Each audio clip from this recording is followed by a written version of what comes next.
ایک ایسی ناپاک قوم جو ایسے غلیظ کاموں میں مبتلا تھی کہ جن سے پہلے اس روئے زمین پر کوئی بھی قوم اس گناہ کے اندر مبتلا نہ تھی، اور انہوں نے ایک ایسے گناہ کو ایجاد کیا کہ اس سے پہلے کسی بھی قوم کو اس گناہ کا گمان تک نہ تھا۔ اور جب یہ قوم اپنے گناہوں کی ساری حدیں پار کر گئی تو اللہ تعالیٰ نے اس قوم کو کس طرح عبرت کا نشان بنایا، اور اس بدبخت قوم کے کچھ لوگ پتھروں کے کیوں بنا دیے گئے جو آج بھی دنیا کے لیے عبرت کا نشان بنے ہوئے ہیں۔ پیارے دوستو، آج کی اس ویڈیو میں ہم آپ کو بتائیں گے کہ دنیا کی سب سے پہلی ہم جنس پرست قوم کون تھی، اور دنیا کے اندر ہم جنس پرستی کا آغاز کیسے ہوا، اور سب سے پہلے دنیا میں ہم جنس پرستی کس نے کروائی۔ پیارے دوستو، ان تمام تر سوالات کے جوابات قرآن و حدیث کی روشنی میں آج کی اس ویڈیو میں ہم آپ کو بتائیں گے، لہٰذا آپ سے گزارش ہے کہ ہماری اس ویڈیو کو اینڈ تک ضرور دیکھیے گا۔ تاریخ کے مطالعے سے ہمیں پتہ چلتا ہے کہ اردن شام اور اسرائیل کے درمیان ایک علاقہ ہے جو انتہائی زرخیز ہے، اور اسی علاقے میں صدوم کے نام سے ایک مشہور شہر آباد تھا جس کی بستیاں نہایت ہی سرسبز و شاداب تھیں، اور وہاں طرح طرح کے اناج، پھل اور میوے کثرت سے پیدا ہوتے تھے۔ شہر صدوم میں رہنے والی قوم حضرت لوط علیہ السلام کی قوم تھی، اور یہ قوم دنیا کی سب سے بدترین قوم کہلائی جاتی ہے۔ اس قوم کے لوگ عورتوں کو چھوڑ کر مردوں کے ساتھ اپنی جسمانی خواہشات پوری کیا کرتے تھے، لیکن یہ لوگ اس گناہ کے اندر مبتلا کس طرح ہوئے اور کس چیز نے اس قوم کو اس گناہ پر اکسایا؟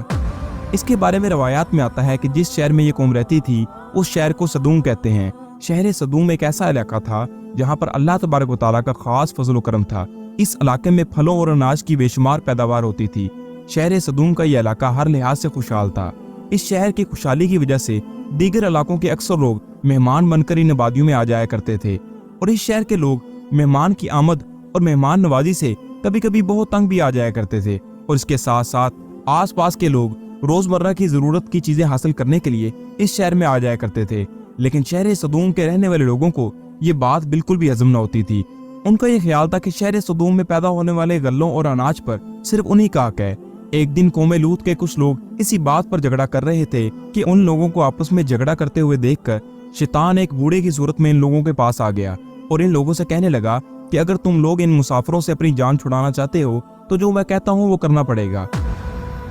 چنانچہ شیطان کی یہ بات سن کر لوگ شیطان سے پوچھنے لگے کہ وہ کون سا کام ہے جس کے کرنے کی وجہ سے ہمیں ان سے چھٹکارا حاصل ہو سکتا ہے۔ تو شیطان نے کہا کہ جب بھی کبھی کوئی تمہاری بستی میں آ جائے تو تم لوگ زبردستی اس کے ساتھ اپنی جسمانی تسکین پوری کر لیا کرو، تو اس طرح یہ لوگ آنا جانا چھوڑ دیں گے۔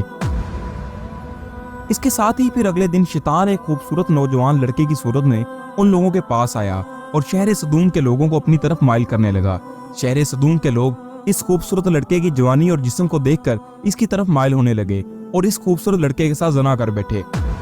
اس بدکاری کے بعد شیطان نے ان لوگوں سے کہا کہ اگر تم لوگ آنے جانے والے مسافروں سے اپنی جان چھڑانا چاہتے ہو تو تم لوگ ہر آنے والے مسافر کے ساتھ یہی بدفعلی کیا کرو۔ جب تم لوگ ہر آنے والے مسافر کے ساتھ یہی بدفعلی کیا کرو گے تو کوئی بھی مسافر تمہارے علاقے میں داخل نہ ہوگا۔ اس طرح شیطان نے سب سے پہلے اس قوم سے بدفعلی کروائی۔ اس طرح ان لوگوں نے رفتہ رفتہ اس برے کام کا آغاز کیا، اور اس گناہ کا اس قوم کو ایسا چسکا لگا کہ عورتوں کو چھوڑ کر مردوں سے اپنی شہوت پوری کرنے لگے۔ یہ گناہ شہر صدوم کے اندر اس قدر عام ہو گیا کہ ہر گھر میں یہ گناہ ہونے لگا۔ کوئی بھی محفل اس کام کے بغیر ادھوری سمجھی جاتی تھی، خاص طور پر جب بھی مسافروں میں سے کوئی بھی خوبصورت لڑکا ہوتا تو یہ لوگ اس کو اپنا شکار بنا لیتے۔ ادھر جب حضرت لوط علیہ السلام کو اپنی قوم کے اس فعل کا پتہ لگا تو حضرت لوط علیہ السلام بہت غمگین ہوئے، اور حضرت لوط علیہ السلام نے اپنی قوم کو اللہ تعالیٰ کے عذاب سے ڈرایا اور اس گناہ سے منع کیا، جس طرح کہ اللہ تبارک و تعالیٰ نے قرآن پاک میں ارشاد فرمایا ہے کہ تم وہ بے حیائی کرتے ہو جو تم سے پہلے جہاں میں کسی نے نہ کی، تم عورتوں کے ہوتے ہوئے مردوں کے پاس جاتے ہو، بلکہ تم حد سے گزر چکے ہو۔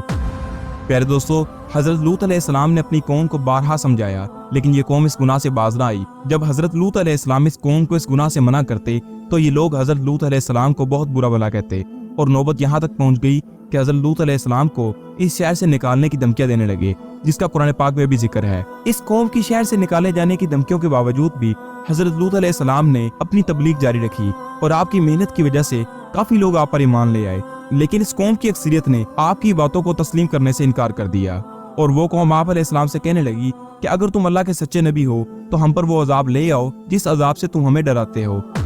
اور اس طرح اس بدبخت قوم نے خود ہی اللہ تعالیٰ کے دردناک عذاب کو طلب کیا۔ پیارے دوستو، حضرت لوط علیہ السلام کی قوم اس بدفعلی کی وجہ سے قابل ہدایت نہ رہی تو اللہ تعالیٰ نے بھی عذاب بھیجنے کا فیصلہ کیا۔ چنانچہ حضرت جبرائیل علیہ السلام چند فرشتوں کے ہمراہ خوبصورت نوجوان لڑکوں کی صورت میں